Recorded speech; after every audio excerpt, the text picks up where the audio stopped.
Everyone. Thank you for joining me here.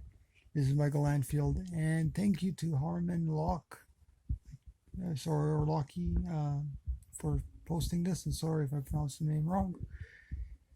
But a guy on the radio said, "Imagine if all the world turned vegan overnight, then what to do with all the billions and billions of chickens, cows, goats, pigs, and other livestock?" Then he said, "It wouldn't be better if animals just live a few short years than no life at all." So the thing is, people rationalize stupid justifications. I've heard this millions of times, or a lot of times, I should say. Um, Not everyone is not going to go vegan overnight. This is just unrealistic. Even if everyone went vegan overnight, so you would release the animals.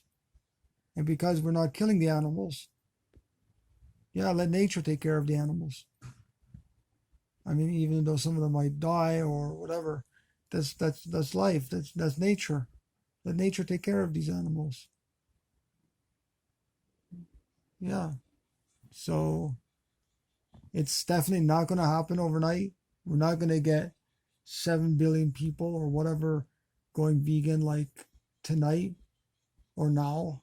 It's not going to happen. Absolutely not going to happen. Maybe it will happen in a few years or a few decades, but it's not going to happen like tonight. So this is a ridiculous statement.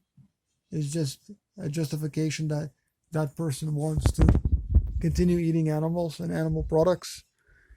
And this is ridiculous. So end of story. Take care, everybody.